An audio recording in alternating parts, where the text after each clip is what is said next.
Sejam todos bem-vindos e bem-vindas a mais um conteúdo aqui do 45 Minutos. Eu sou Fred Figueroa, estou ao lado de Cássio Zirpoli e de Arthur Silva, e aqui na nossa mesa, aqui na nossa pauta, aquele que é, sem dúvida, o maior jogo da história da Série D do futebol brasileiro. América de Natal e Santa Cruz se enfrentam nesse domingo, numa Arena das Dunas completamente lotada, na sequência de um duelo que começou dentro de uma arena de Pernambuco também completamente lotada. O jogo vale pelas quartas de final da Série D e, para quem entende o regulamento, para quem está por dentro do que está acontecendo, quartas de final significa a porta do acesso.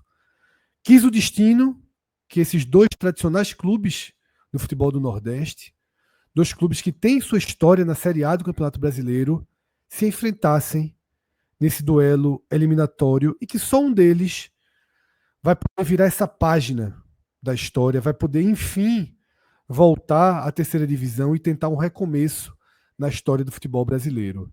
O Santa Cruz, no jogo de ida, no apagar das luzes com o Ariel, conseguiu fazer 1-0. E esse 1-0 é uma vantagem que se multiplica, que ganha peso, que ganha dimensão para esse confronto de volta. E a gente vai falar tudo sobre esse jogo a partir de agora. E eu começo trazendo o Cássio, justamente para contextualizar, Cássio, essa definição de um maior jogo da história da Série D. Pelas camisas, pelos públicos envolvidos nas duas partidas. Eu abri dizendo que era no futebol brasileiro, mas imagino que no futebol em todo o planeta não existe uma quarta divisão capaz de proporcionar um jogo como esse, Cássio. Fred, a quarta divisão, acho que a quarta divisão mais organizada que existe é a da Inglaterra, né? A estrutura de futebol profissional da Inglaterra é imensa, acho que vai, se não me engano, até a sexta divisão, mas a pirâmide lá da Inglaterra vai até a 20ª divisão, a avacalhação. Aí o campeão amador pode subindo, sim, em 18, 15 anos o cara se aproxima da linha profissional, ele vira profissional e continua subindo. E dentro desse cenário, eu estou dizendo isso porque se tem 20 divisões, a quarta divisão, assim, tem estádios, todos eles com cadeira, boa média de público, mas ainda assim, dentro, bate no teto, né? Assim, querendo ou não, no fim das contas, é a quarta divisão. Aí, fazendo um comparativo, trazendo o número que eu já tinha dito uma vez sobre a League Two, que na verdade é a quarta divisão, né? Porque tem a League Two, a League One, aí tem a Championship e tem a Premier League. Mas enfim, a League Two é a quarta divisão da Inglaterra, tem 24 clubes no sistema clássico deles, pontos corridos. A temporada 24-25 teve a média de público de 6 mil pessoas, que é uma média, assim, mais ou menos dos campeonatos estaduais, tá? Daqui do Nordeste, que é 6 mil, 7 mil pessoas, as mais recentes, né? Que no passado era até 2 mil, 3 mil, mas enfim, é nessa faixa. E as duas maiores médias foram do Bradford City e do Notts County. O Notts ele teve 9.811 e o Bradford teve 17.776. A título de comparação, o América de Natal, isso antes da semifinal, tá? Antes da semifinal, o América de Natal tinha 9.818, que era maior do que a do segundo lugar, e o Santa tinha 21.692, que era maior do que o primeiro. Aí a gente vai para o jogo de ida da semifinal, com o Santa botando 40 mil, o que fez a média chegar perto de 24 mil, 25 mil pessoas, e o América de Natal com quase 30 mil ingressos vendidos para o jogo de volta, o que vai fazer a sua média ficar acima de 10 mil. E isso é só um dado, né? Isso é só o primeiro dado que eu acho talvez o mais relevante. Assim, a gente está falando que o jogo de quarta divisão vai ter um mata-mata com 70 mil pessoas, ponto.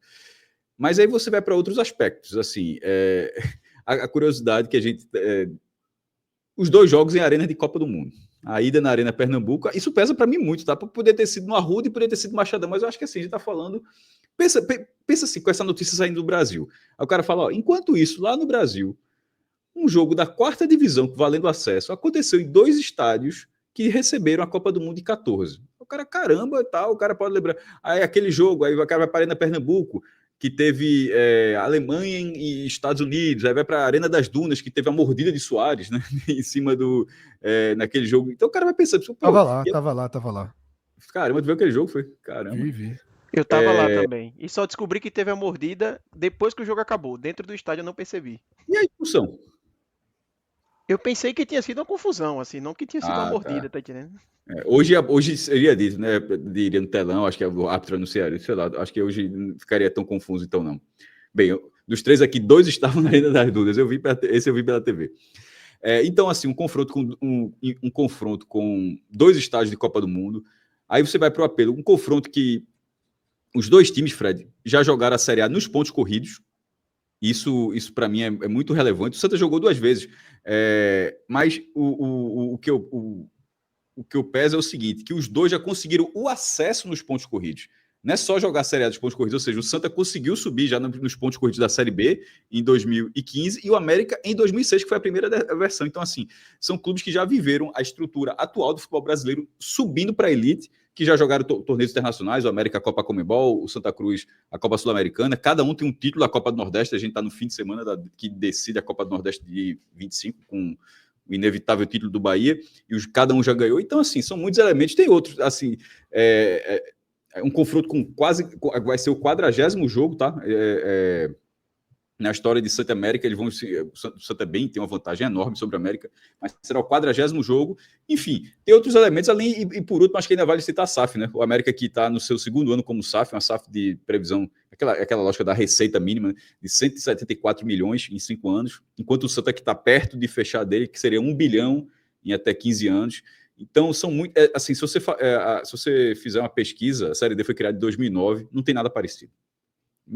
Eu diria, não tem nada minimamente parecido com isso. Que se você for pegar o Santa Cruz e 13, já que o Santa estava envolvido naquele também, Santa e 13, mas era um Santa bem diferente ali. Era um Santa sem o título da Copa do Nordeste. Era um Santa com a relação diferente ao acesso dos pontos corridos. E o 13 era um time que não tinha uma ascendência como o América de Natal tem em relação aos níveis mais altos do futebol brasileiro. Eu acho que. Eu não sei se cabe muito questionamento, não, viu, Fred, nessa afirmação. Sem dúvida alguma, Cássio. Eu ainda quis o destino que essa partida acontecesse em um domingo sem Série A, Todo mundo olhando, porra. Poxa, ainda sem tem futebol isso. europeu, com data FIFA, sem ter jogo no mundo. Porque na quinta, na sexta, no sábado, na segunda, tem jogo, no domingo não tem jogo. A gente vai ter as partidas da terceira divisão, deve ter 1 ou 2 jogos da Série Só B. Náutico e Brusque, são as únicas torcidas que não Brusque, tem né? nada para fazer naquele momento. As outras podem assistir, tranquilo. E ainda dá, como é um jogo transmitido ao vivo no YouTube, tá? A gente pode ter aí uma audiência de dimensões Gratuitamente, né? épicas também, né? Gratuitamente pelo Metrópole, tá? Pode ter um jogo de audiência épica no YouTube brasileiro, porque de fato é o grande jogo que todo mundo vai assistir nesse final de semana. Arthur, você cruzará uma parte do país para estar dentro da Arena das Dunas mais uma vez, tá? E você não vai estar só. Eu não sei o tamanho da batalha que foi para cada torcedor de Santa Cruz conseguir um desses pouco mais de 2.900 ingressos. Porque em um domingo, eu acredito que se tivesse 8, 10, 12 mil ingressos para a torcida do Santa, esses ingressos estariam nas mãos dos tricolores e a estrada estaria nervosa durante todo o final de semana de torcedores indo para o jogo. A torcida do Santa vai estar presente, é claro, mas a atmosfera é toda do América de Natal, que também, obviamente, esgotou seus ingressos com toda a velocidade possível e também foi uma batalha, né, para que esses ingressos chegassem às mãos dos torcedores do América. Tenho certeza também que existiam mais torcedores do América em busca de ingressos. Não tem registro de nada parecido na quarta divisão, né, Arthur? Você gosta de ir para jogos meio obscuros aí pelo país, quando está viajando a trabalho, encaixa alguns jogos da própria quarta divisão. Eu acho que quando a CBF criou a quarta divisão lá atrás, nem não passava pela cabeça que a gente tivesse uma partida dessa dimensão e dessa proporção, né? Exatamente, Fred. Até para não chover muito no molhado em relação ao comentário que Cássio trouxe, que enumera todos os fatores que fazem com que esse comentário ele seja basicamente indiscutível, né? Não tem muito o que falar sobre essa pecha de ser realmente o maior jogo da história da Série D. E você ainda foi muito feliz em dizer que é o maior jogo que a gente vai ter no futebol brasileiro nesse final de semana, porque calhou da gente não ter Série A, a gente tem uma Série B que ainda não chegou numa reta extremamente decisiva, a Série C, por mais que comece, mas ainda é o primeiro jogo do quadrangular, então não tem esse caráter decisivo com uma partida como essa que define a vida, né, de Santa Cruz e América para a próxima temporada, então tenho certeza que vai ser um jogo que vai movimentar bastante. E falando de ingressos, né, desde que quando o Santa passou pelo Altos, naquele mesmo dia eu comprei a passagem para ir tanto para Recife como para Natal. Estive em Recife no final de semana passado, vou para Natal, estou indo amanhã, seguir viagem. E desde então foi uma luta para conseguir esse ingresso, porque desde então, quando o América começou a anunciar a venda, já fiquei. Eu talvez tenha recebido mais notícias do América do que muito torcedor do América, viu? Porque de primeira eu já comecei a seguir o América no Instagram, no Twitter, colocar notificação, tudo que aparecia recebi em primeira mão. E depois, quando o América foi demorando para fazer a liberação dos ingressos na plataforma, o que inclusive eu acho que vale um comentário rápido de que o América estava 100% respaldado pela lei, mas eu acho que faltou um tato muito melhor ali dessa forma de venda, assim, de passar pelo menos a informação para o torcedor, deixar claro de que, ó, não estamos liberando porque a gente está analisando com a polícia, enfim, deixar de forma mais clara realmente o que estava acontecendo. Eu tenho uma impressão de que o América fez isso para evitar torcedores do Santa Cruz comprando ingressos do América, porque talvez se o América libera muito cedo a venda e se esgota, a gente podia ver um movimento grande de torcedores do Santa querendo comprar ingresso de torcida mandante para se infiltrar. E aí eu acho que a ideia do América foi deixa a galera achando que vai conseguir de visitante e aí vai diminuir esse movimento. Aqui é uma impressão, tá, que eu tive, mas de toda forma eu acho que isso não foi gerido da melhor maneira e eu falo como alguém que sofreu do outro lado, porque eu, por exemplo, na terça-feira, que foi quando teve a venda, eu fiquei basicamente o dia inteiro atualizando o site lá da plataforma de ingressos, assim, rendi 20% do que seria o meu habitual no trabalho, porque o resto do tempo era olhando toda hora, o pessoal avisou, saí comprando, comprei para amigo, teve muita gente avisando o outro para ver se conseguia pegar. Eu me senti comprando o ingresso assim Copa do de Mundo, né? show de Taylor Swift, eu ia dizer, porque eu tive essa experiência com a minha noiva aqui, que é fã, e foi uma fila mais ou menos nesse esquema, assim, um nervosismo, abrindo A várias gente contas, disse várias que abas. duraria minutos para Não, acabar, foi que não isso. era se daria 3 mil tricolores, era em quanto tempo os ingressos seriam vendidos. A gente disse isso. E além disso, eu ia só fazer um comentário rápido, que é, eu me surpreendi, talvez, Fred, você tenha um pouco essa percepção também, com a capacidade, entre aspas, baixa da Arena das Dunas, porque eu fui na Arena das Dunas no jogo na Copa do Mundo, foi o último jogo que eu fui lá, e ali a gente tinha arquibancadas móveis, né? Então Isso. a capacidade era 40 Atrás das mil, um pouco barras. mais de 40 mil. Atrás de E uma agora a Isso. barra, gente na está verdade. falando de um jogo que vai ter 30 mil ingressos disponíveis apenas, né? Então eu criei até uma sensação que ia ser mais fácil do que foi, porque imaginei que ia ter mais ingressos disponíveis para a torcida do Santa por causa da capacidade do estádio, o que não aconteceu, né? Mas tende a ser uma grande festa, né, um espetáculo assim, as torcidas lotando as suas partes no estádio. E assim, como você falou, não tenha dúvidas que a torcida do América está 100% motivada para esse jogo, não à toa Claro, esgotaram os claro, ingressos. claro. E o América, eu vejo muito nas redes sociais, e aí já falando um pouco da decisão, a torcida do Santa está obviamente confiante, empolgada pelo resultado positivo, talvez até pelo roteiro, né, daquele gol no final, apagando um pouco o que a atuação deixou a desejar em alguns momentos. E o América está se apegando muito ao histórico da equipe na própria divisão. O América ele tem um único caso de reversão no mata-mata de acesso que foi contra o Caxias em 2022. Ele perdeu de 1 a 0 e conseguiu reverter dentro de casa com um roteiro até dramático porque ele leva um gol do Caxias. Então o Caxias chega a abrir 2 a 0 de vantagem e depois o América consegue reverter. Então os dois lados aí tem muito para se apegar, para acreditar. Então tenho certeza que vai ser um grande espetáculo domingo. A gente vai começar a entrar nessa Fred, questão. Fala, Cássio. explicando rapidamente essa questão que Arthur falou da capacidade, a Arena das Dunas teve arquibancadas móveis na Copa de 14, né? Acho que deu 41 mil torcedores, como vocês falaram. Atrás no anel superior, atrás das barras, um setorzinho ali apertado, conseguiram aumentar ali. Mas a estrutura fixa dela é de 31 mil, acho que 31.600, se não me engano, lugares.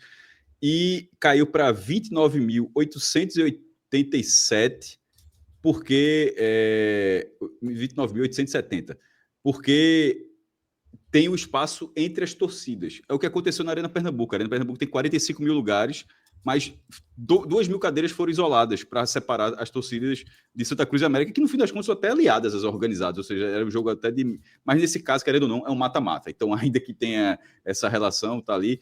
E a quantidade de ingressos em Pernambuco foi 43 mil, de um estádio que cabe 45.500, e em Natal, 29.800 de um estado que cabe 31 mil. E aí dos ingressos é que você tira os 10%. Aí o Santa vai ter 2.987, como no primeiro jogo, a América de Natal teve 4.300. E antes da gente mergulhar nas questões técnicas de 2025, eu queria só trazer uma linha do tempo, porque é uma linha do tempo importante para a gente entender o que está no entorno histórico e do peso da tradição. A gente já falou das torcidas, da mobilização, mas tem a tradição desses dois clubes, tá? O América de Natal jogou sua última Série A em 2007. O Santa jogou em 2016. São uma década, né? Tem uma década aí separando esses dois clubes, e é relevante ter uma década, porque de fato o América de Natal, eu até costumo dizer isso em alguns programas, não para Arthur, que é bem mais novo do que eu e Cássio, mas para mim e para Cássio, o América de Natal, ele tem uma construção de clube de Série A, Série B, maior do que a do Fortaleza, Cássio, para nossa geração. Eu costumo dizer isso. Tá? Era muito mais comum a gente ter o América de Natal. Para nossa geração, assim, quando você fala na nossa adolescência, né? Tipo, na nossa adolescência. A nossa adolescência ali. Anos 90 e anos 2000, né? Que é justamente onde a nossa geração pega em cheio. Para de Arthur já nem tanto, né, Arthur? O América de Natal já é, de fato, um clube mais distante. Para mim já é mais do Fortaleza, porque o Fortaleza tem aquelas seriais do começo dos anos 2000. Exatamente. Então, eu acho que o América é anos 90, né? Ano 2000 já fica o Fortaleza. Eu acho que... É porque o América de Natal tem os anos 90 e tem 2007, né? Ali para conta. Isso. Mas eu concordo. Tá? Na Série B, o América não joga desde 2014 e o Santa não joga desde 2017. Na Série C, o América em 2023, quando foi rebaixado, há 2 anos, e o Santa aí já tem um hiato maior. Aqui é a estatística mais pesada para o Santa, porque 2022 ele já estava jogando Série D e foram 4 anos, né, nessa sequência aí de quarta divisão, que pesa demais contra o clube. Acho que é por isso que há uma sensação de jogo da vida, não é nem de jogo do ano para o Santa Cruz, né? Cássio citou as SAFs, a do América está um processo um pouco mais avançado, a mais avançado, na verdade, que o do Santa. Não, ela está em vigor, né? Está em vigor, exatamente. É. Mas o Santa viveu um ano de SAF, mesmo sem estar assinada a SAF. E é muito importante para o Santa não ir para a estaca zero ano que vem. Para o América, a mesma coisa. Tá? Vale demais esse jogo para as duas equipes. Mas agora a gente vai para a parte técnica, né, como eu falei, e tem observações importantes sobre as campanhas das duas equipes. E no caso aqui, recortes mais recentes, né, recortes ali do segundo turno, de um padrão mais atual dos dois times. No América de Natal, eu chamaria atenção para 4 estatísticas, tá? Até o jogo passado, na Arena de Pernambuco, vinha com 10 partidas sem perder. Foi batido pelo Santa, então é uma derrota, aquela é a única derrota nos últimos 11 jogos. Não levou gol nos últimos 5 jogos em casa.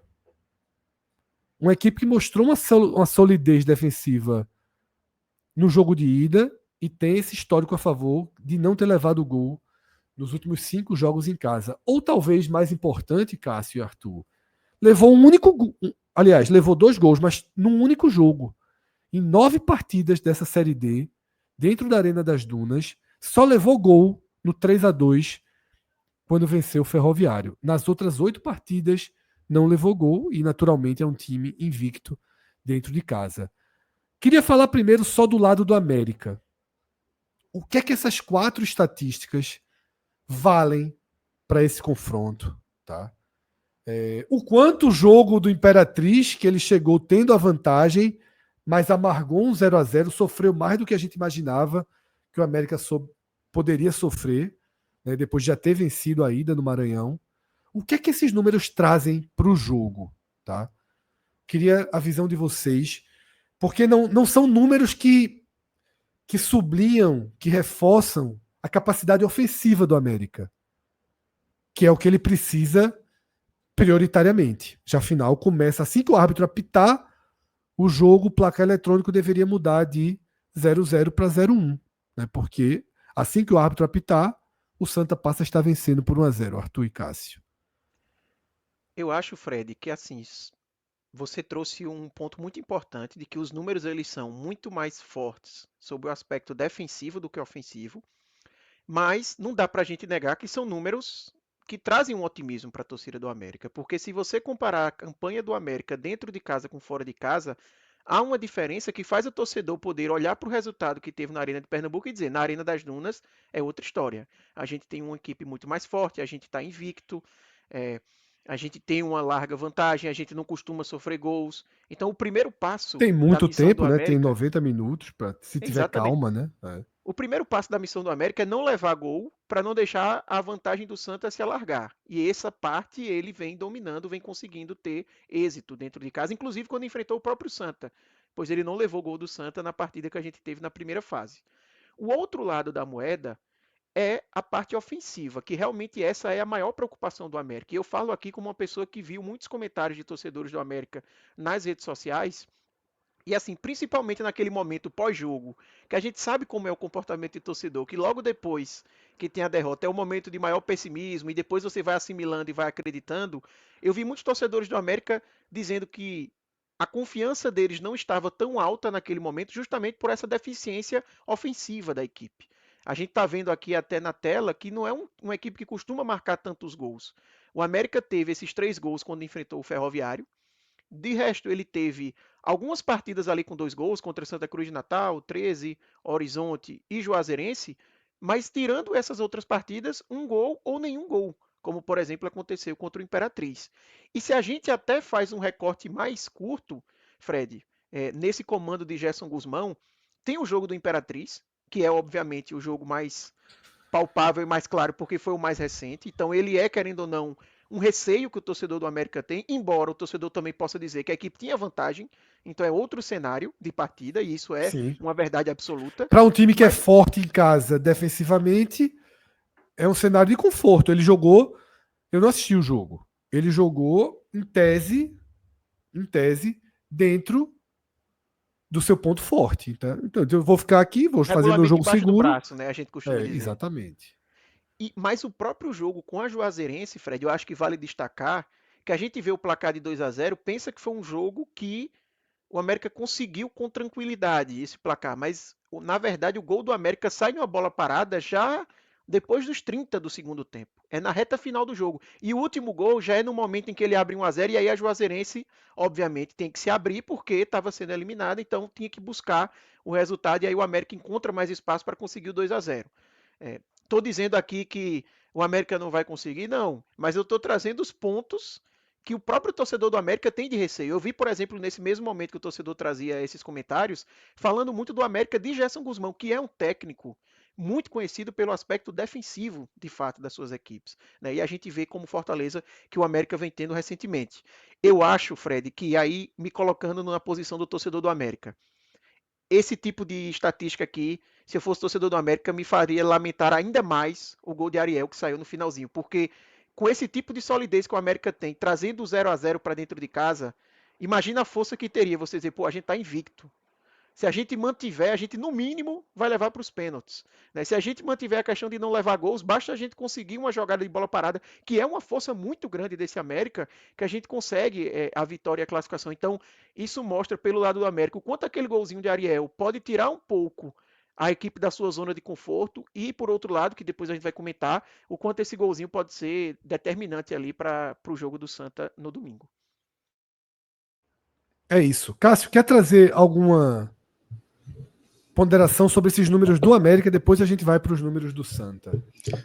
Essa estabilidade que o América tem na Arena das Dunas tem, mas assim, tem partidas importantes assim onde ele não conseguiu tanto, tá? O próprio jogo contra o Santa, 0-0, o jogo contra o Central, foram 2 jogos seguidos, inclusive. Foram 2 jogos seguidos com o América empatando os dois em 0-0.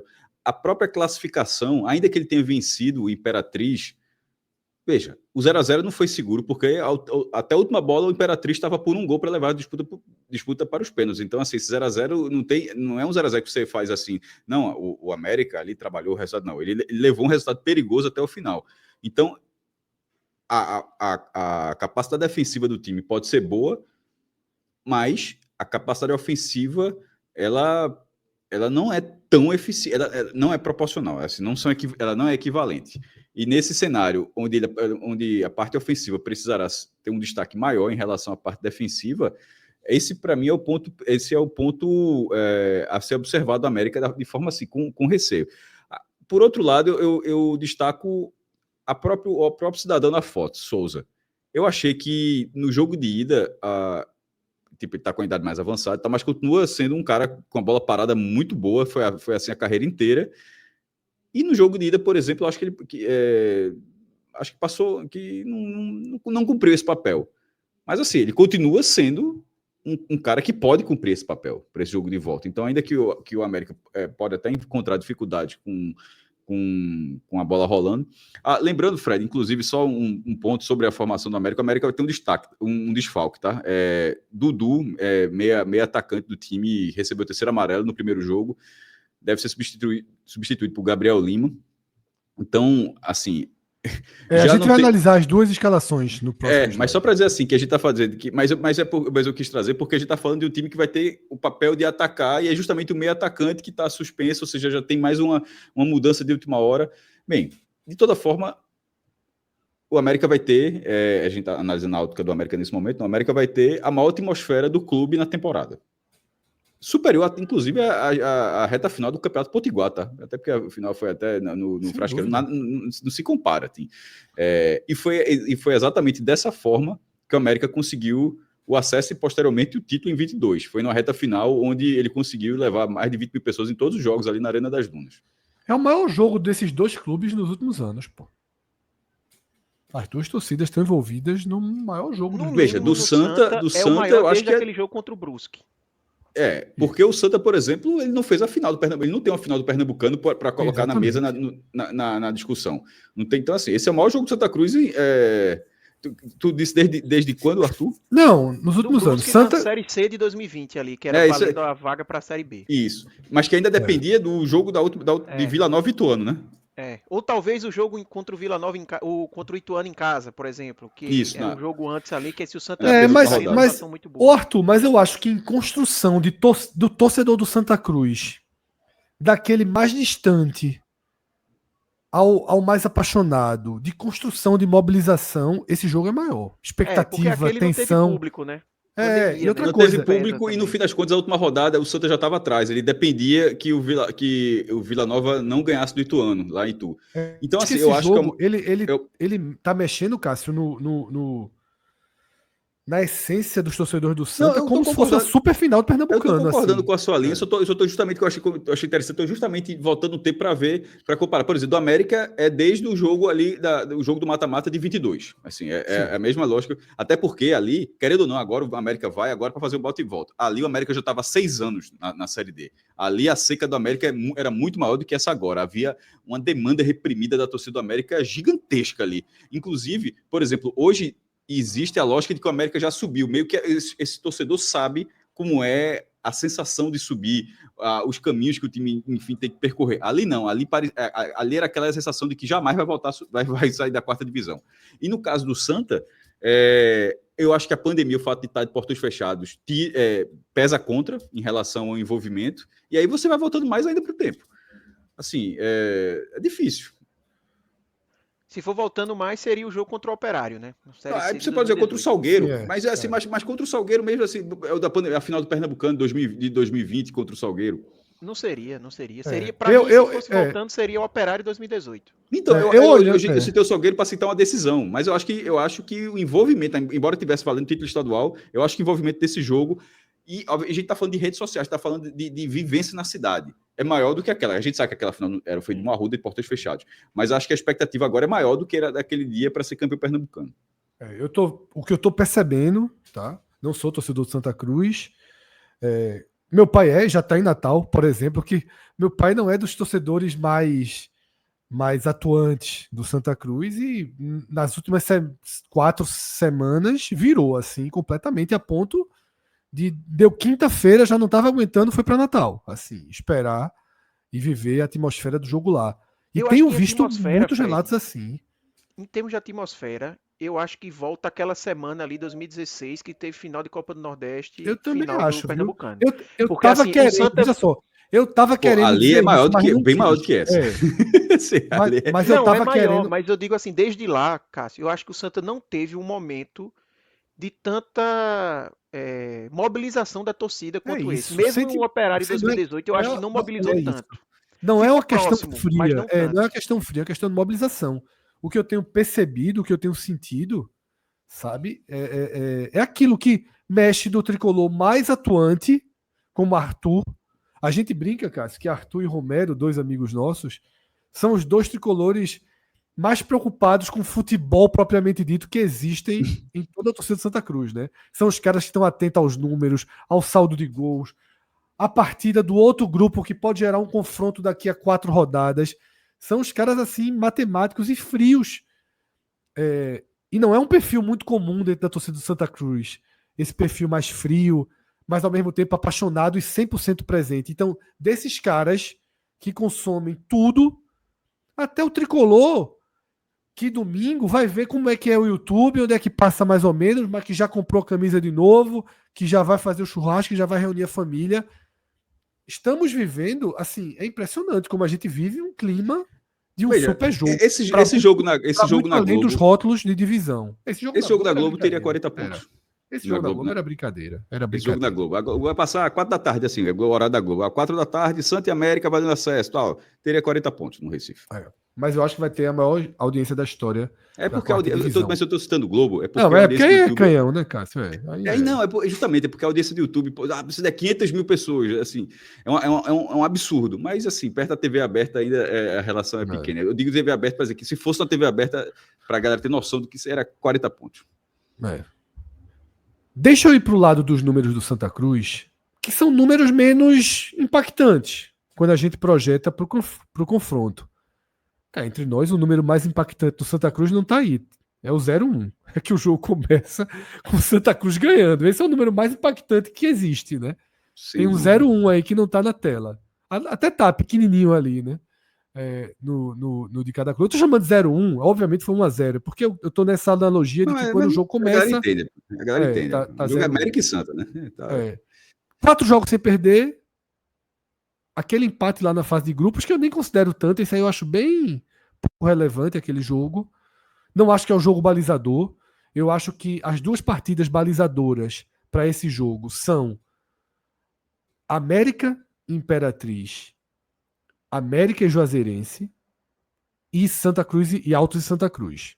Eu acho que talvez América e Juazeirense, Altos e Santa Cruz sejam os balizadores para cada um, tá? Do que a gente vai ter. E as duas classificações nos pênaltis, que esse sim é um dado extremamente relevante. Eu fiz um comentário no programa de domingo passado, que, para minha surpresa, esse comentário explodiu aí, dentro da torcida de Santa Cruz, com uma aprovação enorme, e também dentro da torcida do América, com juramentos de que eu vou ver que vai ser diferente do que eu estou comentando ali. Acho que tem mais de 6 mil curtidas esse comentário. E a base desse comentário, eu vou fazer um resumo dele aqui. Eu estava construindo essa base antes do gol de Ariel. Porque eu estava assistindo o jogo, remetendo ao que foi Altos e Santa Cruz, vendo uma certa dificuldade ofensiva do América. E eu estava vendo um desenho que, para um jogo de volta, por mais que o Santa estivesse fazendo uma partida ruim contra o América, para o jogo de volta, eu vi um equilíbrio muito grande, porque eu acho que o Santa poderia novamente repetir uma postura mais defensiva que neutralizou. Não vou dizer que neutralizou, talvez seja uma palavra muito forte, mas minimizou a força do Altos. E a força do Altos ali dentro do Lindolfo é muito chato. Tá? É muito chato segurar o Altos. Claro que a atmosfera é incomparável ao que tem na Arena das Dunas, mas o campo também é muito mais difícil de jogar, o Altos é muito mais acostumado. A Arena das Dunas oferece, nas 4 linhas, um cenário equivalente para os dois times. Então, eu já achava que o 0-0, longe de ser confortável, mas era um resultado de muito jogo aberto e de possibilidade para os dois lados. Não era algo para o Santa se desesperar, achando que sairia tão atrás assim do América. E o gol, obviamente, potencializa esse meu raciocínio, porque ele dá uma margem de erro. E margem de erro no jogo desse, porra. Contra o Altos não tinha uma margem de erro. E uma margem de erro enorme. Contra o Contra o Altos, Sergipe também Santa. não, né? Contra o Sergipe o É, Santa teve uma isso. margem de erro por, sei lá, 5, 7 minutos ali e levou o gol. Exatamente. E E perdeu acabou a logo a margem de margem de erro. erro. Exatamente. Agora, se tem uma margem de erro no primeiro minuto, é importante que dure essa margem de erro, né, que ela não se esfacele em 5, 10, 15 minutos. E é óbvio que o América vai tentar fazer isso, é natural, o beabá do futebol. Agora, o Santos se comportou mal nos contra-ataques no Piauí. Na melhor bola, que foi aquela bola entregue pelo Altos, né, Renato fez o que fez. Só que não significa que as histórias se repetem para os dois lados. E aí, no final das contas, eu passo a palavra para vocês, lendo os comentários que os torcedores do Santa Cruz fizeram nesse meu corte e os comentários dos torcedores do América, é que esse 1-0 me parece que deixou a balança dos dois por igual.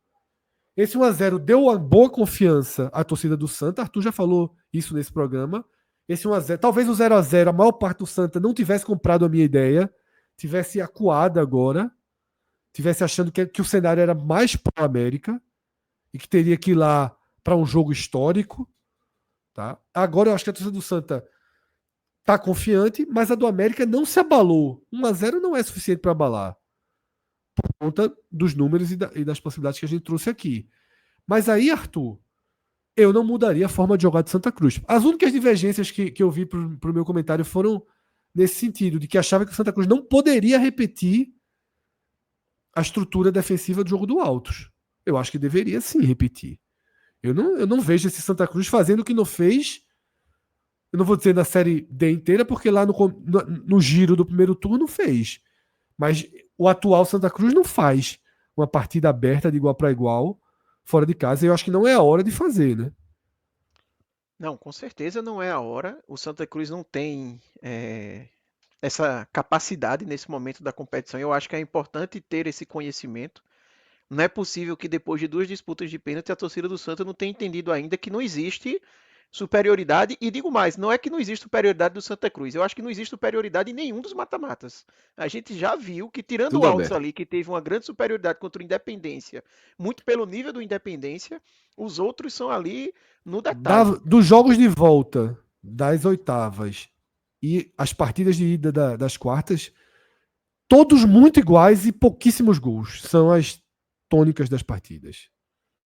E a gente vai falar depois, Fred, da questão da escalação, mas falando até de forma de jogar do Santa, eu acho que talvez o que você tenha visto ali de torcedores do Santa comentando da equipe não repetir a partida do alto, seja essa questão de não aproveitar os contra-ataques, da equipe não conseguir saber jogar o jogo da forma que tinha que jogar, a falta de aproximação muitas vezes nas laterais para você conseguir triangular e fazer a jogada buscando a bola aérea, que ali era a única opção que tinha, né, naquele momento, mas assim, não tanto de ter uma postura é, mais precavida, né? Travando um pouco mais o jogo e não tentando tomar a iniciativa desde o início, mesmo tendo naquele momento ali um placar de igualdade. Né? O Santa ali tinha uma necessidade até maior do que nesse jogo contra o América de buscar o resultado.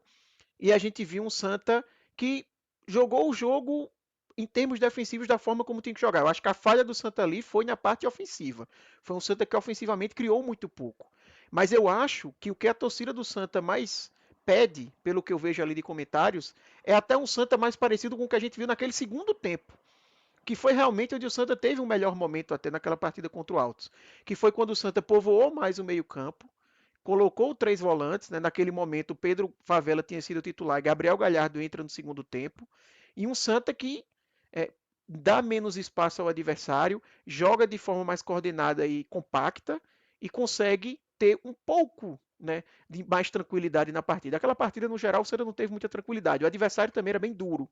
A gente viu o Altos fazer jogos bem, bem bons assim contra o Santa, né? Mas eu digo isso porque, entrando já na questão da escalação, o Santa não tem ninguém suspenso, ninguém de novidade machucado, né? Tem só Israel que está fora já há um grande tempo, e aí é um desfalque Sim. que já vem sendo duro para o Santa, mas não é uma Mas novidade. O aí Santa, já tá absolvido, já tá assimilado, né? exatamente, não é uma novidade, mas eu vejo que o Santa tem dúvidas ainda contra a escalação. E faz sentido que se tenha dúvidas, porque basicamente o Santa mudou a escalação em todos os jogos nesse mata-mata. O Santa não teve uma mesma escalação que jogou as últimas 5 partidas. Pelo contrário, veio sempre mudando. O Santa teve contra o Sergipe Matheus Vinícius titular, depois William Alves. O Santa teve o Yuri Ferraz titular, depois Totti. O Santa teve Gabriel Galhardo titular, depois Pedro Favela. Os pontas mudaram bastante. Giovani foi titular, perdeu a posição. Renato entrou, Thiaguinho foi mantido. E eu vejo muito pedido da torcida do Santa para voltar esse modelo com 3 jogadores no meio de mais marcação. Voltando nesse caso aqui com Pedro Favela como titular e aí tirando um dos pontas, ou o Thiaguinho ou o Renato. Eu, falando aqui da minha opinião, tiraria Thiaguinho, mesmo com o Renato fazendo toda a raiva que ele vem fazendo. Mas por quê? Por uma questão que eu acho que vai ser bem importante quando a gente falar também de escalação do América. Estatura. Renato é um dos poucos jogadores do Santa que ainda tem estatura para ajudar na bola aérea. Eu também na, dúvida, na escolha entre os dois, eu também tirava Thiaguinho. Porque, assim, se você for olhar a escalação do Santa, Fred, o Santa tem de jogadores altos a dupla de zagueiros, Balotelli, Pedro Favela, se ele for titular, é um jogador que também ajuda, e aí você tem Renato e Galhardo. William Júnior é muito baixo, Thiaguinho é muito baixo, Totti é muito baixo, Natan é muito baixo, Gabriel Galhardo é muito baixo. Essa é uma escolha de cobertor curto, Arthur, porque Renato, apesar da característica dele, mas talvez ele não consiga hoje puxar um contra-ataque como o Thiaguinho puxaria.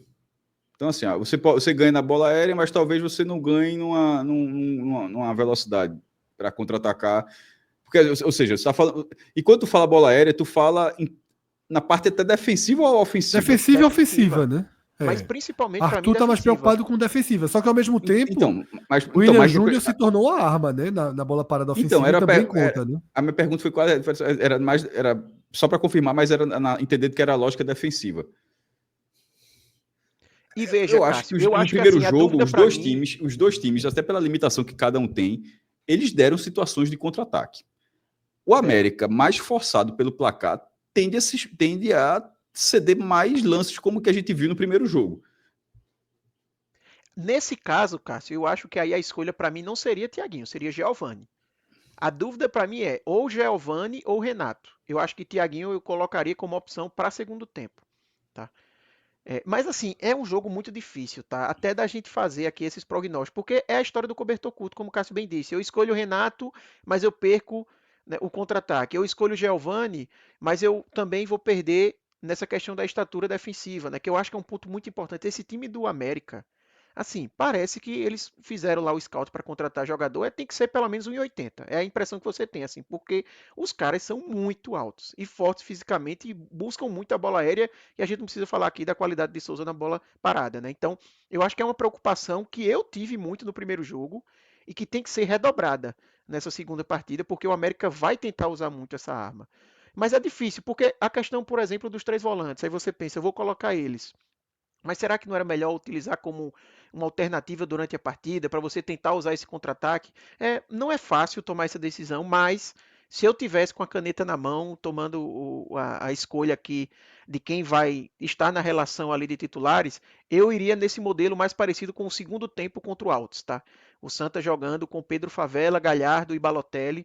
Eu acho que é um cuidado que o Santa precisa ter para tirar o espaço do América, e não só pelo meio, tá? A gente fala assim, povoar o meio campo, então quer dizer que eu vou fechar o meio e vou dar espaço nas pontas. Não, porque esses volantes, eles descem para ajudar na marcação na lateral também, sabe? Às vezes os pontas, eles não conseguem acompanhar, eu vejo o Renato, por exemplo, sofrendo muito fisicamente, muitas vezes, para fazer essa volta na marcação, principalmente quando a gente vai passando mais o jogo, e aí você consegue ter os volantes fazendo essa cobertura, um Balotelli ajudando ali Natan, você pode ter um Pedro Favela também ajudando pelo outro lado com o Totti, e você dá um pouco mais de liberdade para Gabriel Galhardo, por exemplo, para ser aquele cara que leva a bola da defesa para o ataque, que é um cara que tem mais velocidade e tem um passe vertical melhor do que até esses dois. Enfim, mas gera uma expectativa em relação à escalação, porque por mais que o Santa não tenha desfalques, eu acho que o Santa é quem tem a escalação menos fácil de você imaginar o que vai ser.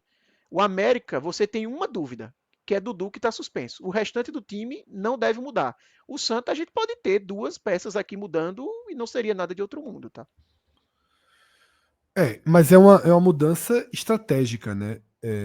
Veja, Arthur, dentro da sua visão do que o Santa Cruz mostrou no jogo de ida, eu concordo com a sua primeira leitura. Eu realmente, na dividida, manteria Renato. E tem mais um motivo aí. Renato é um jogador que chegou para ser um titular.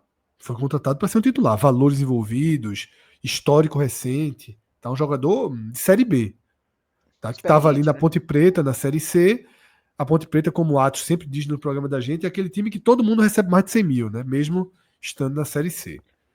Tem um elenco com Tem, tem, perfil de no- série. tem na carteira, né? Que receber lá não está muito forte esse Não, verbo, isso não. é verdade. Mas o que eu tô falando é assim.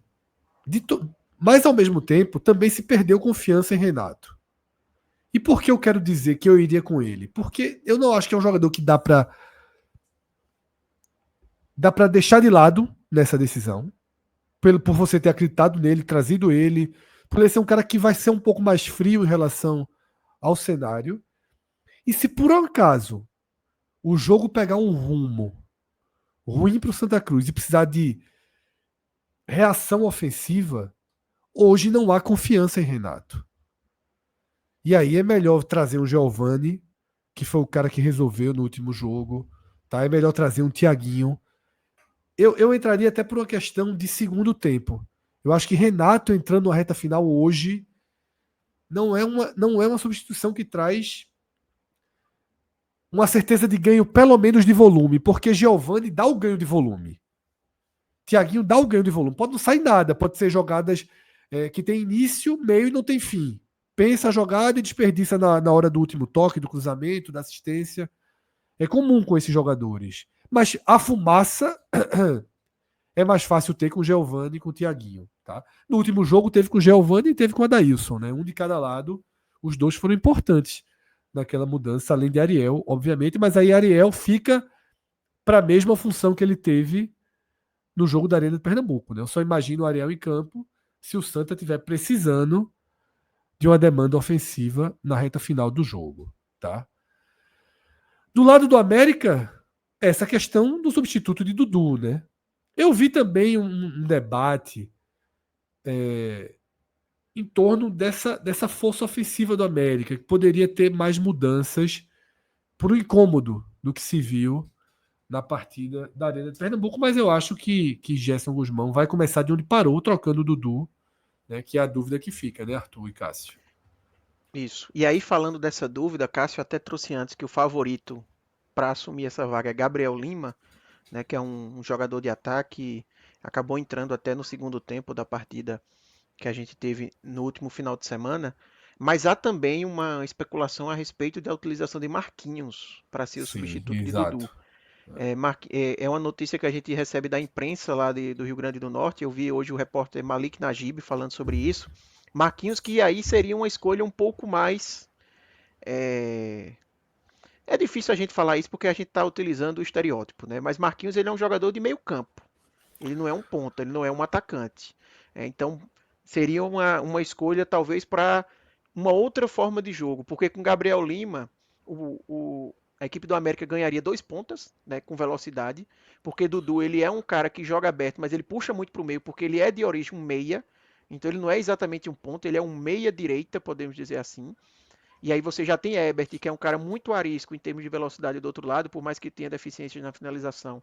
Mas você tem esse tipo de jogada e aí você teria Gabriel Lima também com esse tipo de jogada, né? E o América provavelmente buscando ali a referência de Salatiel. Colocando o Marquinhos, você encorpa mais o meio-campo, né? Pode ser também uma estratégia parecida com o que o Santa vem falando de ter mais um volante. O América aqui tem um jogador, um volante em barra meia, né? Marquinhos ele flutua nessas posições. O que eu acho que vale destacar eu falei aqui da questão da força de bola parada ofensiva, de como os jogadores do América são altos.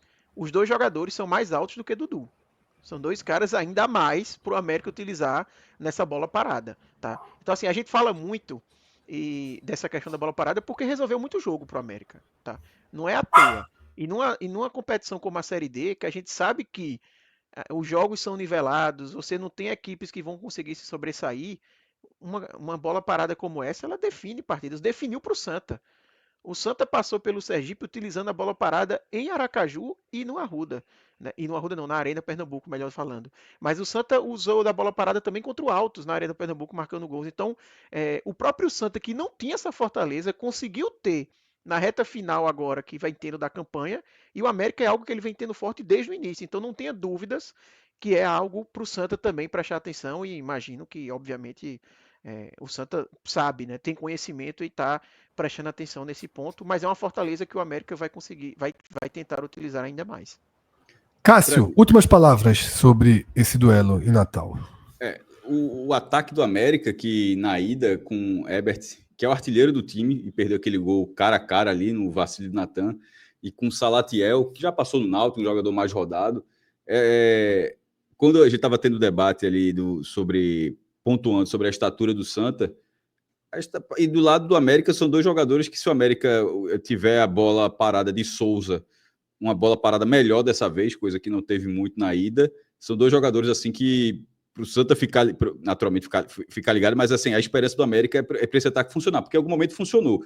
Deu algumas farrapadas na própria Arena das Dunas, mas apesar do desempenho dos 2 no jogo de ida, achei bem abaixo, mas ainda talvez seja a esperança realmente do América. Ou seja, tendo que aparecer uma outra peça, acho que vai ser difícil. Assim, pode ter um herói improvável, porque foi até Ariel, né? Vamos fazer de futebol, é isso.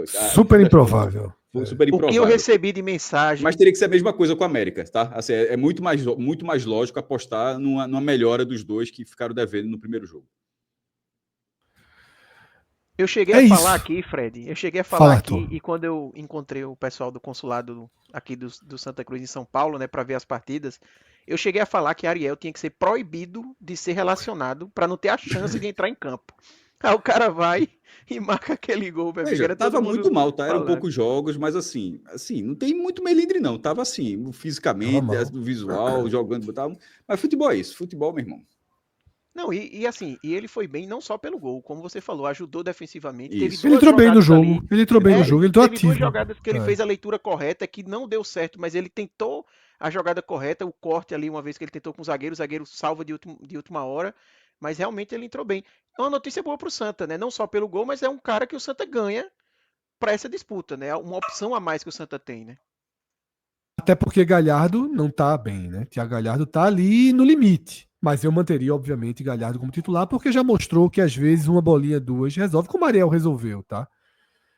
Então é isso. Para esse domingo, não tenho certeza nenhuma sobre a participação de Arthur, nem ele tem, nem ele sabe o que acontecerá com ele na noite de domingo em Natal, dependendo do que acontecer dentro de campo, naturalmente, mas vamos acompanhar a cobertura completíssima. Eu tô gravando esse programa nervoso, meu irmão, pensando assim, será que eu falei aquilo, vai zicar, não sei o que, tá fogo, pô, tá fogo. Eu tenho várias suposições, mas essa eu não tenho. Tá pesado o nervosismo. É natural, tá? É natural. Então, assim, se teremos Arthur, não sabemos, tá? Normalmente ele fica pelo menos pelo chat, participa indiretamente ali. Eu e Cássio estaremos aqui mais uma vez, assim como no domingo passado. Brusque Náutico ainda, né? Celso Shigami também com a gente, e teremos os 2 jogos para analisar. Esse jogo que a gente trouxe, esse pré-jogo mais do que especial aqui para vocês, além de Brusque Náutico. Aí tá começando a decisão. Começando o quadrangular final da Série C. É uma outra história e a gente também vai começar a contá-la a partir do domingo, tá? É isso. Se você chegou até aqui, certamente gostou do nosso conteúdo, porque senão teria parado pelo meio do caminho. E aí a gente pede para que você deixe a sua curtida, para que você deixe seu comentário, envie nos seus grupos de WhatsApp. E mais ainda, se você ainda não está inscrito aqui no 45 Minutos, NE45, um grupo que foca na cobertura do futebol do Nordeste, claro que aos poucos a gente vai ampliando a intensidade dessa cobertura, mas se você gosta do nosso trabalho, está conhecendo agora, Dá uma chance pra gente, dá uma moral. A gente precisa muito dessa curtida, dessa inscrição, para que o YouTube nos enxergue, identifique nosso público e distribua melhor nosso conteúdo para cada vez mais pessoas. Como vocês percebem, nós não seguimos as fórmulas mágicas, entre aspas, que todos seguem ou que a maioria segue. A gente não faz clickbait, a gente não faz capas muito apelativas, a gente tenta focar na informação, na opinião, nos nossos diferenciais. É o que a gente sabe fazer, é o que a gente gosta de fazer, é o que a gente vai continuar fazendo, o que nos trouxe até aqui e o que vai nos levar, seja lá para onde for, mas com a ajuda de vocês o caminho fica muito melhor. Valeu, Cássio, valeu, Arthur, Gabriel, pela edição desse programa e a todos vocês que assistiram. Nos encontramos na noite de domingo. Grande abraço, até a próxima. Tchau, tchau.